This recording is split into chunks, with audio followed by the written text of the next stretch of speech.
Live from the studio of his parents' basement, the Have You Seen It podcast. Welcome back to the Have You Seen It podcast. My name is Mason Knight. Sitting across from me is the one and only Cash Krause. But before we begin, if you guys could please be sure to smash that like button, comment below, subscribe to the channel, and hit that bell notification as we drop videos here every single day. So with that said, Cash, what are we reviewing today?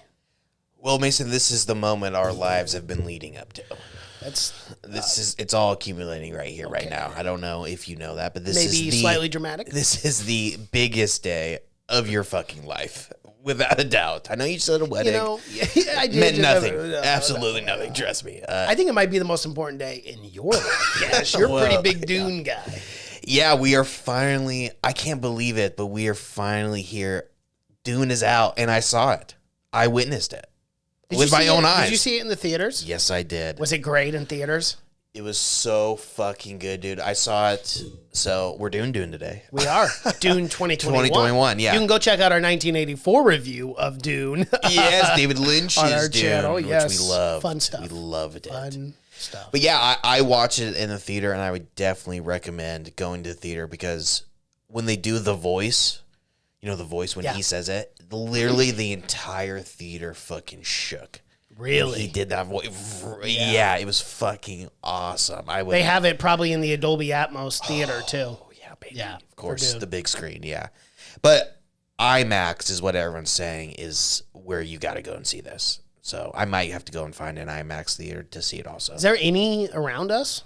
Yeah, there's a Regal in Vancouver, East Vancouver. Oh, that's that Regal an IMAX? has an IMAX. Oh, okay. And I don't know. I mean, we're getting too much locale for anyone else to. But there's in Longview, they have an RPX theater that's an IMAX as well. It's huge, yeah. But yeah, I saw it, I lived it, I witnessed it, and I gotta say, very disappointed. Very disappointed. Very disappointed. You messaged me. You said stinker. You said it was so bad you saw it 3 times. Just to make sure. Just to make sure it was as bad as you thought. Yeah, and then by the 3rd time, yep, this movie sucks. Yeah.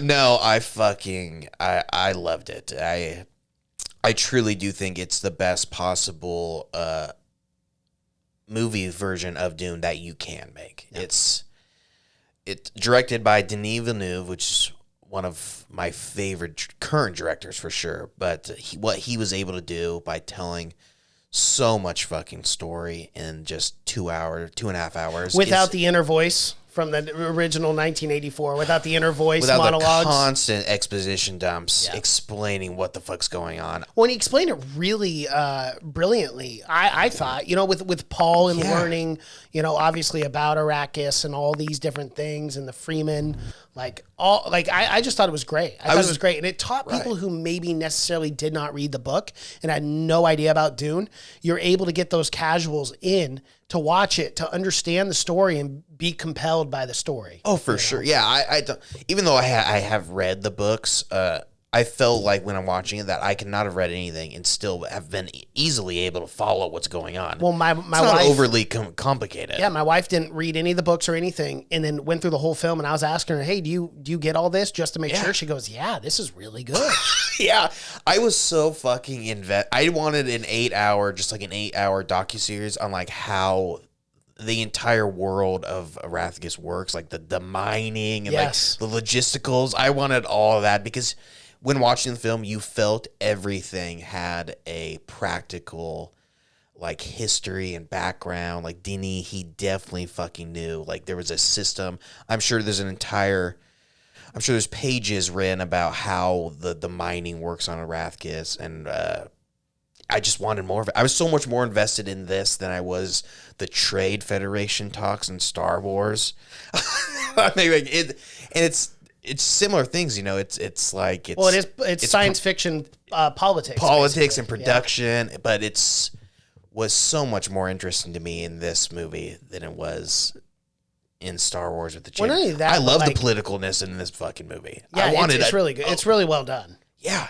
But like even with the spices, like I could have even, for what the film was, it was great. It was 2 hours and 40 minutes, and it ended halfway through the story point. I would say right about halfway. Obviously with Paul and all that, and definitely, it's almost exactly Jessica, halfway his through the mom. books. Yeah, almost exactly. But them crashing and everything was great. But I really enjoyed this because it made so much sense throughout. Everything was so detailed, so explained. But I could have even learned more about like the spices and like how space travel or time travel, whatever. Yeah. What's the money system? Yeah. How do things get paid? Do you use spices for that? Yeah, exactly. Is it like the gold standard or whatever, where everything is the spice standard? So our money is. Or their money fluctuates with the spice. I wanted more of that. Spice trade. And it sounds so fucking boring, but I don't know. Again, it was so well put together that you just felt that everything had a practical reason for being. But yeah, I was, it's just one of those films that I was drawn into it immediately. Once it ends, you feel like you're like waking up out of something. When it started right away too. This film didn't hold back. There wasn't like, 20 minutes of like setup. Like it jumps you into the story right away. Normally for anything, even in the Dune books, there's a narration of like catching you up to the world. Like the world's 10,191 and whatever.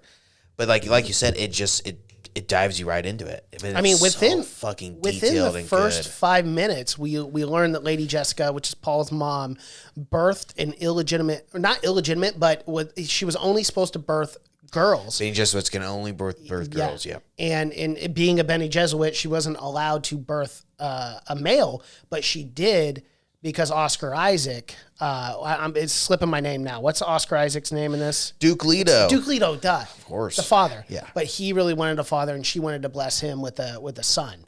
But that screwed up the whole thing. But you get all that information within like the first 5 minutes. And it's not VO, it's not voiceover. No. Which is the problem with narration in the inner monologue, is it completely takes you out of the film immediately. Well, and that was the problem with Dune 1984. Yeah, there's none of that, which thank God, because there is narration in the books, but the way they were able to explain things, and it didn't feel like dumping exposition, like the way they kind of sprinkled in what Dune is like, what the planet's like you get it, like Duke Leto would ask Gurney, he'd be like, tell me again about this planet. Mm-hmm. Or Paul would be reading the books, and that's the projected. That's system. what books are, because they don't have books in 10,091. Right, you gotta get rid of them. Gotta get rid of them. Paper, it's obsolete. We don't need it. There was a lot of trees and a lot of palm trees. Yeah. Those things were pretty. Well, there was lasted. Exactly 20 of them. Yeah, there were. The guy made sure to tell you too, and they drank five humans do every day. So that's 100 people, lives. Yeah. It's. I can only compare it to Lord of the Rings and like the level of detail and like everything. You never felt these guys were in front of a green screen. Everything looked like it was shot on location in big sets. It looks so fucking good. That's something that we got to tip the hat to because, and I totally agree with you here. So much time and money spent in this. The sets look great. Really good, and especially when they're on planet Arrakis too, as well. Yeah, and, Paul's walking, and even that tree scene was beautiful with everything in the background. And you get lighting. What are they called? The people that come to worship, to worship the palms or whatever. Not pioneers, but no, they're not pioneers, but they're. It's a word. No, like they're that. Pilgrims. Pilgrims, exactly. They make pilgrimages. Yes. And I fucking love that story. The whole thing of these Bene Gesserits who are like, they're witches, they're truth seers, they say. They work for each house. Like the Empire will send you a Bene Gesserit, and she just helps out the house. That's what she does. She becomes loyal over time, or they become not so loyal. They're usually most loyal to the main Bene Gesserit, which is the High Maiden or something. But I loved how the story of the Bene Gesserits went to Arrakis thousands of years ago and implanted this religion. Mm-hmm. So once the Messiah, once he came, they would be worshiping him already. They completely made up this religion, so it'd be easier for them to accept him when he comes here. Yeah. It's fucking wild how they control everything. For thousands of years, they've been planning for this very moment. Which is why they're so pissed when Lady Jessica ended up having him. A son, because yeah. it threw off. It was supposed to happen, but it wasn't supposed to happen that early. So it threw fucking everything off. But I love the idea that as soon as Paul gets there, he's immediately starts getting worshipped, and he's got no fucking clue what's going on. None. Well, and they got to explain the whole thing in the spacecraft too. Exactly, but he knows about the being Jesuit, so he immediately kind of picked up on it. He's like, "Oh, propaganda." He's like, "They came here thousands of years ago to implant these ideas." But I just love that. Yeah. Him landing on Arrakis, that scene was so fucking cool when they're all there, like bowing to him and everything. It was so fucking cool. Another thing. I love this aspect of this film and how different the spacecrafts were. I loved the idea of like a fly. Like, oh yeah, it was like a dragonfly type of ship. Yeah, but I love the design of that. Remember what that those is are so called. unique. Yeah, so unique, dude. That is unlike any spacecraft I've ever seen in any sci-fi film. Like, I mean, like a real prevalent one, like one that you really like care about.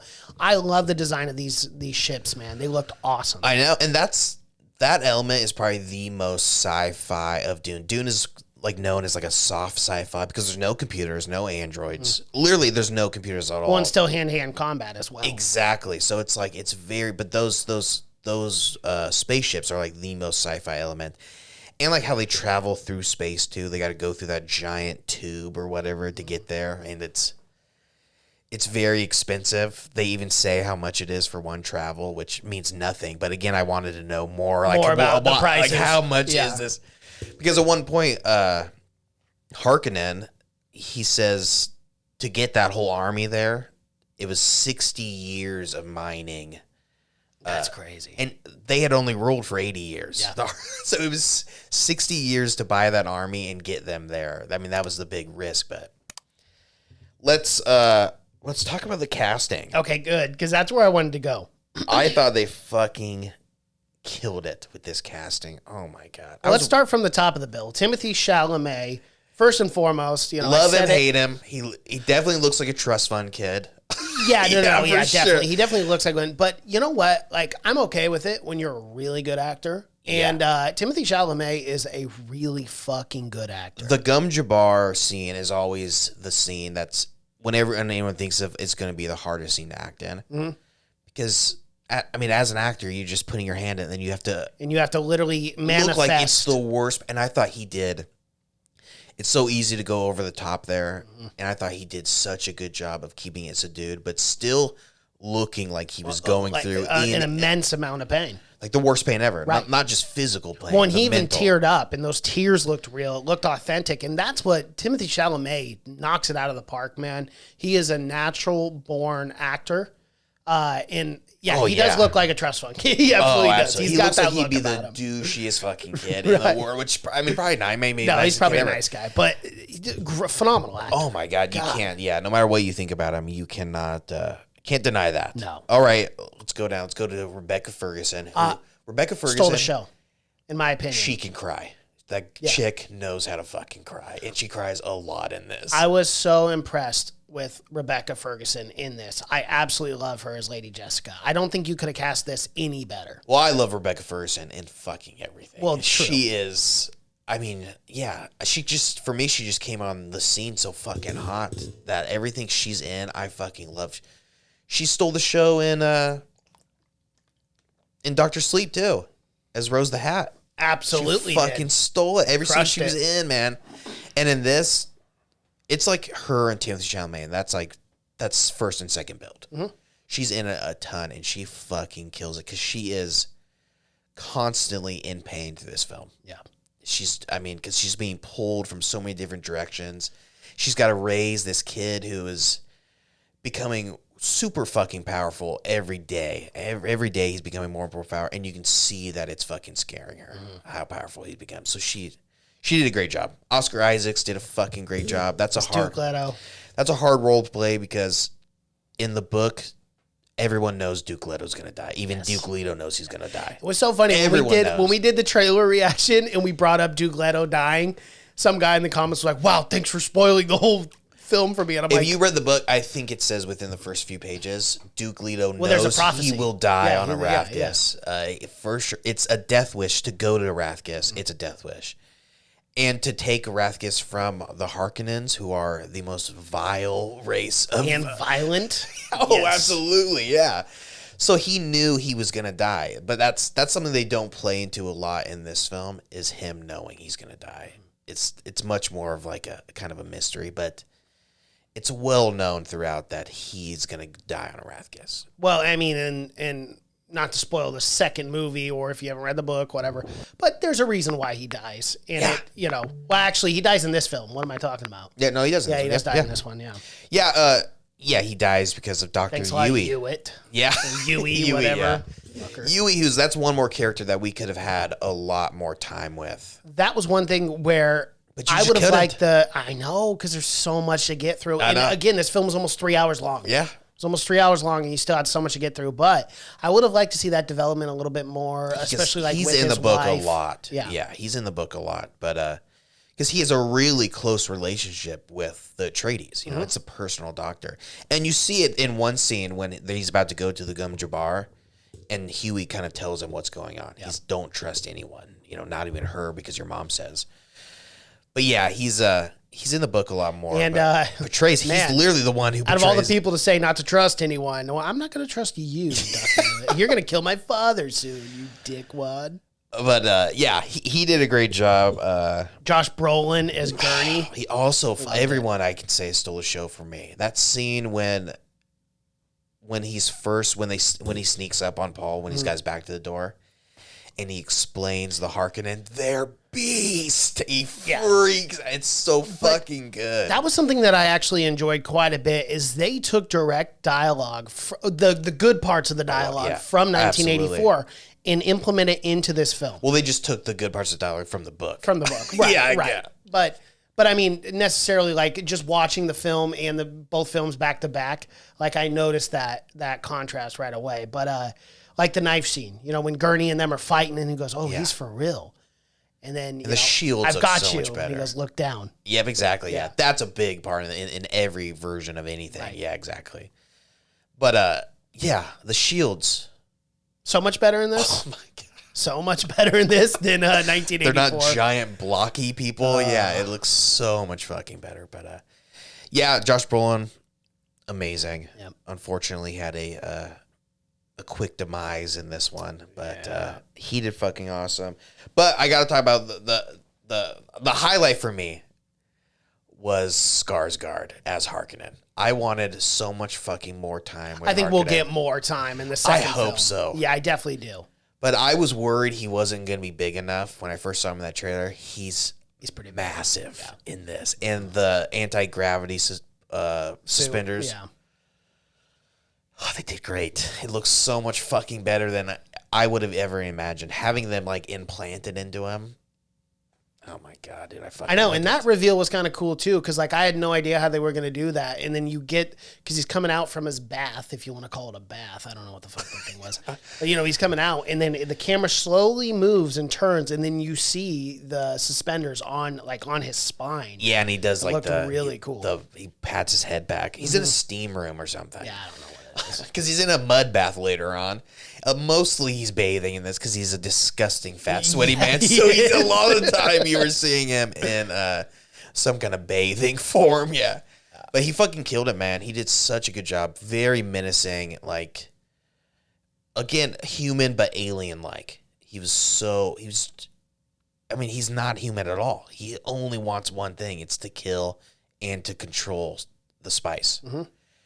But he's pure evil, man. That scene, one of my favorite scenes in the book, and I thought they did so good job, or an amazing job in the movie too, is that scene when Leto poisons Harkonnen with the tooth. That scene is fucking awesome in the book, but to see him like recoil up into the corner when they came in. Yeah. And they came in with those fucking hazmat suits and everything. That's some serious poison. Fuck yeah, it is. I did not think it was going to be like that. It filled the entire room. What is his sidekick's name? Baron sidekick. That dies. The Mentat, yeah. Mentat. I like that. I love that actor. His name is slipping my mind right now, but he's a great actor, and I thought he was perfect in that role. He is. I can't remember his name either, but he's an amazing character actor. Yes, he is. Him and Denis have worked together. They were in, remember, he's in Prisoners. remember the movie? Yeah, Prisoners. Yeah, he's the guy that they find who's like obsessed with he ends up taking the gun and shooting himself. Yep. He's very creepy. Yeah, he is. Fucking, and he's in Dark Knight as well. Yeah. Yep. Yeah, but he plays a Mentat, which is a human computer. If you haven't seen the movies or the books, but he dies immediately in that. He gets fucking. That's again serious poison. It looked like it melted his eyeballs out of his skull. Oh, it did. It did. It was not a good time for him. It's kind of that Spectre kind of. Yeah, I don't know how Harkonnen fucking busted out of that thing, but it's the suspenders ended up saving him for sure. They did. Absolutely. They're good for something. Yeah.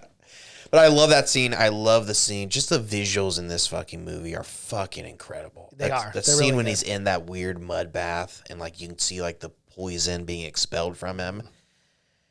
It's disgusting. Man, I gotta say though, having Duncan Idaho die, that was so sad. That sucked. Jason Momoa crushed it as Duncan. I was so impressed by Jason Momoa. Yeah. I am not the biggest Jason Momoa guy. No, you're not. I think he acts. Like I think he. No, I mean, I don't hate the guy. I mean, I don't think he should die. You wish bad things. I do every night. Please, God, kill Jason Momoa. Take him from this earth. No, but I just think he plays the same role he plays Jason Momoa in everything he does. But I thought he did an incredible job in this. Yeah, and I love the relationship between him and Paul. Dialogue and lines in this. Yeah, and funny moments too. Have you been working out? Yeah. Or you look good. You've been working out? Really? His death scene against the Sardaukar was so fucking cool, though. It was cool, but it was sad. He gets stabbed, and then you think he's dead, and he comes back up. Rise from the dead. Because the Sardaukar, that was also one of my favorite scenes when they introduced the Emperor's elite fighting force, and they have they're doing the throat singing or whatever. Mm-hmm. There's a guy on the pedestal, and he's moving them or whatever. So fucking weird, so detailed, so fucking cool. I love that scene, man. And the Sardaukar were badasses too. You know, they're exactly what you would think from the book they were awesome. But Duncan Idaho took out maybe 30 of them. He took out a lot of those. He's a hell of a fighter while he lasted. No one's supposed to be able to beat a Sardaukar, so he took out a good portion of them. Good for him. They only had 2 battalions of those guys, so you really got to... you got to use those guys at the right moment. Let's talk about this. I'm going to switch course here for you because this is some good news for this film. And I think if we continue to get good news, because we're not even past this weekend yet, but I really want to see the second film. I really want to see this completely, finished. Well, I love the balls on Denis to come out and say, Dune Part 1. He's pretty much forcing studios into, which is because you can't end it on this. You can't. And I mean, we haven't even gotten the story of Paul on Arrakis, really. I mean, after the whole debacle. But the budget for this was $165 million cash at this point, which it's Sunday right now that we're recording this, so the weekend's not even over. The film has made $220.7 million at the box office on opening weekend thus far. Pretty amazing considering it was also dropped on HBO Max simultaneously. It was. And I got to be honest, I actually watched it on HBO Max. I didn't have time to go to the theaters. They had a 10:45, but I was thinking 3-hour film. I just got off work. I'm just going to watch it at home tomorrow morning. Well, I would definitely, if you enjoyed it, I would recommend seeing it again. I'm definitely going to the theaters, probably next week, probably Saturday. I'm going to go see this in a Dolby Atmos theater. But that's what I was worried about was the whole box office thing. And it does drive me insane that they did not shoot this back to back. Drives me absolutely fucking because it's going to be 3 or 4 years. Oh yeah, at least because this is a huge production. Especially if I'm sure there was some kind of contract where if they made money, you have to come back and do it. But I'm sure a lot of these actors are doing other shit. Oh, especially a guy like Jason Momoa shooting Aquaman and all that. Timothée Chalamet. He doesn't need to come back till he died. Oh yeah, dominated. Yeah, but no character in Dune really dies because of Paul Atreides' ability to, see through time.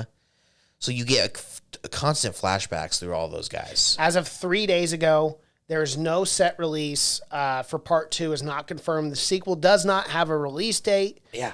But Denis is ready to start working on Dune Part 2. We'll get him going right now. Well, let's get it going, shall we? Because this is going to be a fucking 4-hour process. Because do you realize that this film started in pre-production in 2017 is when they started working on it. So it's come out in 2020. Yeah. They delayed it. So from now, we haven't even gotten a release date or anyone working on it or anything. We're going to be waiting until 2025 to get part 2. I'm not a fan of that. No, either am I. I think the one good thing is, the script is almost definitely made already. So they don't have to do that. Yeah. They don't have to. They almost positive they don't have to go scout locations because it's just on Arrakis. So whatever I don't know what a desert they shot in, but they just got to go back to that desert and shoot again, right? Yeah. So you don't have to do a lot of pre-production stuff at least. So maybe 2 years, but it's going to be 22. I mean, it may be the year 10,191 before we get the second one. That's a good callback. Yeah. Talk about the music, score, Hans Zimmer, of course. I thought I don't know how he does it. How he does it so consistently and over and over and over again. And how you're able to do a score that sounds alien. Well, yeah, that fits so well with the film. I don't know how that's possible to make like a new form of music at this point, but it really did. It was amazing to hear, but it felt like foreign. It felt like it came from another planet. Yeah. Especially, I go back to the Sardaukar scene when that guy's doing the throat singing. It was so fucking weird and bizarre, but it's just perfect. In the score, I mean, the music was actually different depending on where you were. So, like, Baron was more of this kind of, like, dark undertone type of music. Whereas, like, you go to Arrakis and you're talking about, as you say, like, the throat singing and this completely different style of music. But it was cool because you got to see the differences planet by planet and people by people. Yeah, like, obviously, everyone would have their own style of music or whatever. And exactly, the Harkonnen was, like, their scores, like, I don't know, like, more bass, more lower tones for sure. Yes. And then like whenever you went to House Atreides, it was much lighter, like almost more like 16th century, like lute and stuff like that or whatever. Bagpipes. Like Waterworld. There were some bagpipes at one point. Yeah, there were. Actually, you're right, in the very beginning, which I enjoy. That the one instrument that survives to the future is bagpipes. Because it's perfected. The Dropkick Murphys would have loved that. Oh, yeah. I thought it was pretty funny when that guy came. First guy on Arrakis was the bagpipes guy. It was. That guy made history. He did. First man to touch down on Arrakis is literally the bagpipe guy. Yeah. But man, is that guy probably not getting paid enough? The bagpipe man? He had to leave his planet. Yeah, he did. How often do you think he pays bagpipe? Not that often, probably. No, probably not. Probably not. He's living on this hellhole. Yeah, just to play the bagpipe. You can't go outside for more than... You can't go outside for more than 2 hours, even in the coolest part of the day. Well, and remember when Paul was out there, he was like, "What are you doing out here?" When the guy was watering the trees. Yeah. He says, "What are you doing out here? It's going to hit up to 140 degrees." And the temperature changes so drastically on Arrakis, where it could be 90 degrees, and then within that 2 hours, it can go from 90 to 140. Yeah, and the hot, when the sun's the highest, you can't be outside at all. You'll fucking die immediately. And the sandstorms are so fucking powerful. They cut through metal. Yeah. Just fucking wild. And not to mention, they got these giant fucking worms. I don't know if you heard about. Yeah, I've heard these, the sandworms. Yeah. Like throughout the movie, they go, "Careful, that's worm territory." But it just seems like everywhere's worm territory. I think they go wherever the fuck they want to go. No, I don't know why you're telling me this. I get it. We got to worry about these fucking worms. I get that I'm not supposed to be out here. But a constantly like, "Careful." Yep. That's fucking worm territory. It is. That's Worm Highway. I love the explanation a lot better in this film. And again, it wasn't exposition. It was just kind of explained through, quote unquote, Paul reading. But I really love them explaining the Fremen and how they, in order to travel, would do this specific unrhythmic sandwalk. Yeah, this like it kind of looked like a dance in order to not attract the worms. Yes, because you have to dance like the desert. Yes. It has to be completely random. That's what attracts sandworms is any rhythmic thumping. Yes. So constant walking, exactly like that. And when you're reading Dune and you reading about the sand dance, it sounds so fucking lame. You're like, how could anyone do that? He did a pretty good job of making it not be super stupid. Super lame. Yeah, absolutely. So lame. The sand dance. But yeah, it ended up being kind of cool. Yeah. I thought for sure in my head, I'm like, how do you do that? I was thinking like you're moving around. You got to be like the wind. Slishing and you got to be like a sloshing worm in the sand. I thought like. But it ends up being, and you don't do that walk very often. No. Like only if you're in drastic, when you're out in the fucking middle of a desert. in sandworm territory. But I love that whole scene of introducing the sandworm with, again, instead of explaining it, them going out and seeing how the process works. Mm-hmm.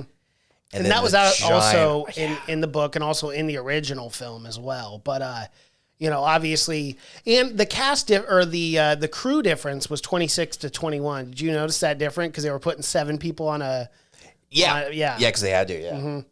But nonetheless, like, and again, that also showed you who Duke Leto was, and he cared more about the people on board than he did. Oh, he's on about the Harkonnen. spices. Yeah, Harkonnen would. Well, one, he would never be out there in the first place. Oh, that fuck? No, he'd be chilling.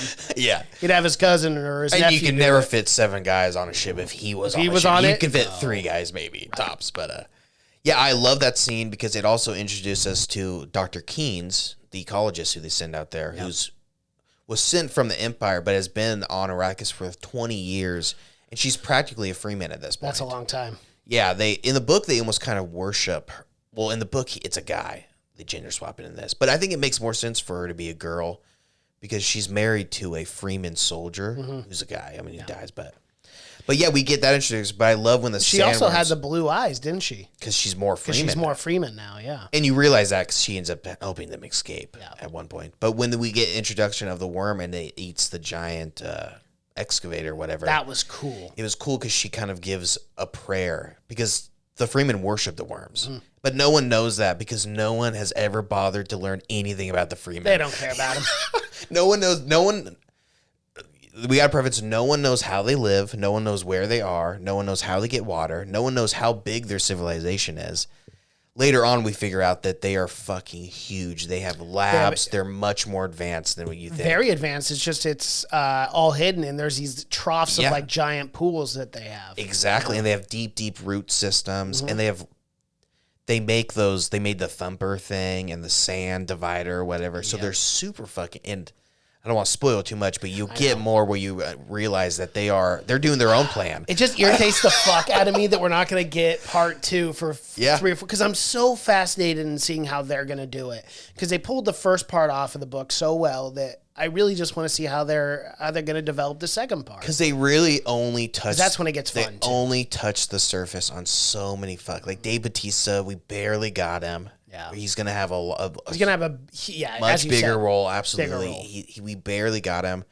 We barely got any of Dr. Keynes. That's the one character I'd like a lot more time with, because the process of her immediately turning and like helping them, it happens really quick. Yeah. But I would love, they're just scratching the surface. Javier Bardem, we barely got him as the leader of the Freemen. Yep. And Zendaya may be the biggest clickbait of 2021. She's in the movie for 30 seconds. What in the hell? She was a huge part in the trailer. Well, a huge part in the trailer, but then they're like doing interviews and stuff, and it's Timothée Chalamet and Zendaya everywhere. And she's in 90% of the trailer, but they show every scene that she's in the movie in the trailer. That's all of her scenes. All the whole time she was not- in this film, it was just doing this, turning to the camera and looking at it. Yeah. Or looking right past the camera in like a dream sequence.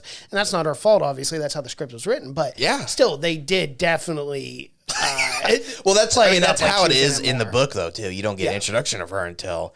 But they played it up. Obviously, she's a huge star. But that's- so they had to play. Well, that was kind of the problem I had with it, is I thought which I didn't have a problem with the film, but the problem that I had with showing Zendaya was I thought we were going to get a lot farther in the story. So like when the movie was over, I was like, hold on, what we didn't have Zendaya in this at all. And I really expected just to see more of her and more development. You know, I thought a good place to end it is would have had Zendaya do the exact same thing that she did with Paul about the prophecy and what he saw. Right. You know, but we didn't even get to that. I know, but once you start delving into that shit, you got to delve into a lot more. You got another. I know, so that's almost right about halfway through, right about the book and everything is right. It's pretty close. That scene is really important when they get trapped in the desert and they first get picked up by the Freemen, and he has to prove himself. That's one test that he has to prove. to prove that he is the jihad or their god. Yeah. So he's got to fight that guy. Kills him. As his mother's championship or his mother's champion. But that whole scene of him scrambling up the cliffside and then Zendaya being right behind him, that's a big part in the book because it shows that she could have killed him at any time. She didn't. And she just basically says, I could not allow you to kill my people. Exactly. And that he never really had the upper hand. Is that she, at any point she wasn't going to allow him to shoot anyone. She was going to kill him. But that's a big part in the book. But yeah, you don't get a lot of I mean, she should not be even on the fucking poster. How little you get of her. She's wild. She's a huge part in the books, obviously. And she's going to be a huge part in the second movie. But geez, come on. Yeah, just giving the flashbacks felt like, or not they're memories. Memories, yeah. They haven't happened yet, but they're memories to him. Right. But even giving that, it felt like we got to give something here. We got to show her a little bit. I mean, it's so if you're going for Zendaya, I think you're going to be a little disappointed. You may be a little disappointed, but trust me, there's a lot in between that and him meeting Zendaya that makes the movie really worth it. Yeah, trust me, it's a phenomenal fucking film. It is. And it's one that you can go see without reading the book. And that's what I appreciated the most, is they did a really good job of explaining it. My wife was able to thoroughly enjoy this film. She can't wait for part 2 either. And that's really good filmmaking when you stay true to the book, but you also do enough explaining for casual people who might not have been interested in the book, who might go, I got to know how this ends. I got to go get the book. Oh, yeah, for sure. That's what... After watching it, I immediately want to dive deep back into the book. Yes. Even though I had just read it, I'm like, oh my God. Because like you said, it's the mark of a good movie, is when you just want more. Yeah. And you talk about the runtime, 2 hours, 40 minutes. When it ended, because it kind of ends, abruptly or whatever. Yeah. I couldn't believe that was 2 hours and 40 minutes. I had to look at my phone. I was like, I really been in here for almost 3 hours. It flew by. I say that, I say it every once in a while, but this movie, you do not feel like it's 2 hours and 40 minutes. It just fucking flies by. It's crazy. But, yeah, because there's so much going on in every scene. Yeah. That it's fucking phenomenal, right? You don't even get the Atreides on Arrakis it feels like for more than a day before they're being, before armies start showing up to kill him. Like how long were they there? 4 hours? Yeah, about roughly. I mean, it was one night. Yeah, that happens very quick. To fucking, and again, I love the political intrigue, the whole thing of the Empire is not supposed to choose sides, but they're helping the Arakan or just to weaken both houses. Mm-hmm. Like they don't want anyone to win. No. They want both of them to be weak enough because they don't need any house getting too big. Because the Empire's always got to be in charge. Of course. So whenever a house gets too big for their britches, they start a war. Yeah, exactly. They literally start a war. Yeah, it's. I just felt like you can do like a Dune TV series. You can do so many like spin-offs of this, not with the main people at all. Yeah. But just spin-offs of, you could do like a Freeman spin-off of them living in the desert or whatever, and like them, attacking the Harkonnen every once in a while and then getting their asses kicked. Well, bad news for you. As of today, there are no developments in any sort of spin-off. I know, you don't got to tell me that every fucking time. I get it. We're never going to see Dune again. No, we never are. Thank you for You're welcome. Bringing me back down to earth. Yeah. But I don't get it. I do think it's a real possibility, especially with the success of this first film. And with HBO we get Max. The second film, we get the second film in 2024, probably 2025. I think after that, I think it's a real possibility via HBO Max that we could get a spinoff in some capacity. Why not? If Peacemaker can get his own spinoff, God, I know. Then why the fuck can we not have 18 different Dune series going all at once? Yeah, you can do there's so much to do in this world, And it's like Lord of the Rings. You have so much material to work with. Speaking of that, not to get too sidetracked, but is that ever coming out? That was immediately my thought was like, because this Dune just reminded me of seeing Fellowship of the Ring for the first time, is I immediately wanted to know when more of it was coming out, but I don't think that Lord of the Rings series is ever coming out. I don't think so. It is a myth. It says 2022. That's what they're saying. But then we read 3 years ago. It said 2020 or whatever. It did. So Yeah, it absolutely they just did. moving the goalpost. I know. Yeah. All right. Well, anything else on Dune? Would you recommend this? I would highly, and I would definitely recommend if you want to see a second Dune, go and see it in the theaters. Yeah, you have to. Buy a fucking ticket. I don't say that about a lot of things, but go and see this one. Support this one for sure. Yep. Because Denis, you can see it. He's so fucking passionate about it. He loves it. He loves Dune. Oh. Just wants to let this man make film. I like it. Why are you fighting him? I'm not fighting him. I'm actually Why on don't you his want team. him to I'm on make his it? team. Yeah, no, definitely go support the film. Go watch it. I'm definitely going to go see it in theaters next week, too. See it 5 times in theaters. Probably Keep will. going. Why Keep not? going. I'll watch it. Yeah, it's more heartbreaking, though, every time you go and rewatch it, realizing you're not going to get the second one for I'm just going to start sending Denis checks in the mail, just directly to him. Be like, hey, just put this in the pool, man. Yeah, Let's get it going, okay? Whatever you want to spend it on. Craft services, it doesn't matter. Some Just M&Ms. get this thing going, okay? Yeah. It's not a lot of money, but it's going to start you off. All right. Well, that is our review for Dune, and you know it's good when we go almost 15 minutes past our mark. I knew this one was going to be a long because one. normally it's always 30 minutes, but here it was of course going to be a little longer. We've talked about this movie for the last 2-3 years. Yeah, we have. It's been a long time, so it It's a lot of deserves an build extra up. 15 It was a lot of build up. minutes. Yeah. But if you guys like what you've seen here, please be sure to smash that like button, comment below, subscribe to the channel, and hit that bell notification as we drop videos here every single day. Thank you so much for watching and listening. My name is Mason Knight. That is Cash Krause, and until next time. Bye.